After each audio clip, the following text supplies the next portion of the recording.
Crisis Radio, continuing with the major article by me. Obama is preparing to strike Iran. Obama is preparing to attack Iran. Tarpley.net, take a look, major study, because it is a turning point. It's not a continuum. It's a break. It's a shift. We're just talking about the fact that the retaliation by the Iranians to an attack by Israel or the United States would be this interdiction of the tanker traffic in Hormuz. And ironically, as Vernochet of the Voltaire Network points out, this is exactly what Wall Street and the City of London, to some extent, would like, because it tremendously increases the demand for dollars. And that's the secret of the Kippur War. That's why the whole thing was done. There never was a shortage of oil. There was plenty of oil. But under the cover of these events back in 73, they were able to bid up the price. So when you look, for example, at Energy and Capital, Christian A. DeHamer, he points out the looming Iran war is not priced in to oil right now. So in the middle of this strategy, the question of an Iraqi government is important. In Iraq, remember, the U.S. is attempting to assemble a front which is Arab and Sunni against the Iranians, who are Persian and Shiite. They've got Hezbollah in Lebanon and Hamas in Palestine on their side. They probably have Syria on their side when it comes to it. They may have Sudan, and they have forces that are favorable to them in Yemen and in Somalia. But the line of the Anglo-Americans, for example, Jeffrey Goldberg, writing on the Atlantic website, quote, "The Jews and Arabs have been fighting for 100 years. The Arabs and the Persians have been going at it for 1,000 years." So you get the idea. Eclipse the Arab-Israeli dispute with an apocalyptic war between Persians and Arabs. In order to do this, you've got to get a pliable U.S. puppet of the Sunni type. You've got to get Alawi into the government in Iraq, and they're failing to do this. That's why Biden went there. That's why the U.S. is with Obama has made that call again. Now, who says there's going to be a war? Well, Fidel Castro, in that famous interview, right? I think you could say he came out of semi-retirement. It's the first detailed media interview since his illness began several years ago. He does talk about North Korea, the DPRK, and the risk of war there. I take the Iran one much more seriously. He says tension between the United States and North Korea and Iran could trigger a global nuclear war.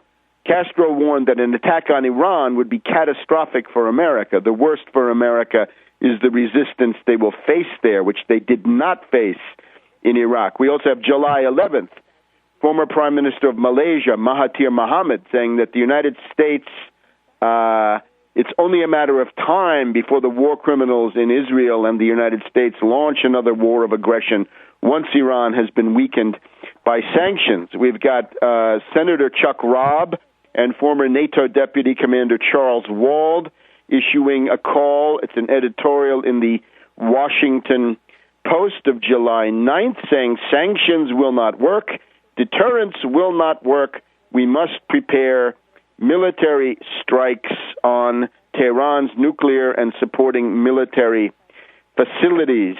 One of the biggest propaganda pieces is the Weekly Standard, the neocon house organ. The cover story this week, essentially, why Israel should attack Iran. The title is actually, Should Israel Bomb Iran? Question mark on the front page, but a few sentences in, you'll see there is no question mark. This is the former CIA agent Royal Mark Gerecht. And the idea here is you better get busy.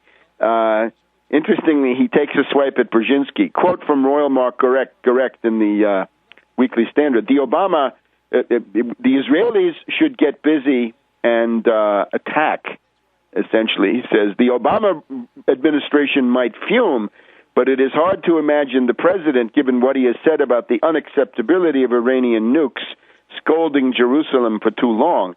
he might personally agree with his one-time counsel, Jimmy Carter's national security advisor, Zbigniew Brzezinski, that Israel has become a pariah state, but politically this won't fly. So gloating that whereas 3 years ago Brzezinski and his group, the Trilateral Soft Power Nye International Crisis Group, had the upper hand, now the neocons are the coming force around Petraeus. And, of course, the Brzezinski people dragged down by the fecklessness and unpopularity of Obama. Now, interestingly enough, remember in the run-up to the Iraq War, Kenneth Edelman said, "It'll be a cakewalk," words to carve in stone at the State Department. Well, Garect is telling us Iran will be a cakewalk. Quote, "American fear of Iranian capabilities in Iraq and Afghanistan has been exaggerated. We'll soon be out of Iraq, and don't worry, even if the Iranians tried their utmost, they could give us only a small headache compared with the migraine we've already got, courtesy of the Pakistanis," and so forth. The Israelis know, says Garek, that the U.S. Navy has no fear of Tehran closing the Straits of Hormuz. If Khamenei has a death wish, he'll let the Revolutionary Guards mine Hormuz. This is the only thing that could get Obama to strike Iran militarily. Khamenei would soon have no Navy, no Air Force, no Army. And the Israelis are praying that Khamenei will retaliate, converges with the financial side of the analysis. So the question of the deterrence, right, mutually assured destruction, won't work because they're crazy. We also have Michael Barone. Barone essentially says we better take this seriously because there are not just the usual hawks, cowboys, Bushmen, and neocons who are for this, but there's other opinion. And he points to another article that's thoroughly accounted for in this paper, which is Joe Klein in Time magazine. Joe Klein in Time magazine essentially says, don't look now, but the attack is on the table. It's been off the table, now it's back on. This is Time magazine. It's the issue dated 26th of July, still on sale. An attack on Iran, back on the table, by Joe Klein.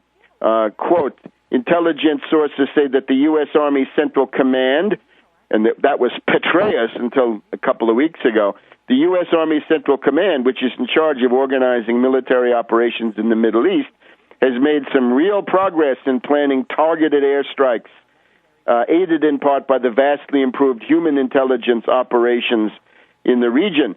An Israeli military source tells Joe Klein there really was not a military option a year ago, but now there is a real option. Israel, an integral part of the planning. So don't believe breakaway ally. If Israel attacks first, this is part of a cynical scenario. There is resistance in the U.S. military, naturally. Who wants to go into that meat grinder? The Iraqi meat grinder, bad. The Iranian meat grinder, much, much worse. Gates had said a little while ago that a targeted attack even would be disastrous on a number of levels, but now the worm is turning. So we've also got Arnaud de Boschgrave, the Count, who used to be UPI. He used to be Crossfire back many years ago. Veteran columnist Arnaud de Boschgrave, this is Newsbacks now, says that one of the main things is that the Saudis and the UAE are demanding it. We'll get to that in a minute.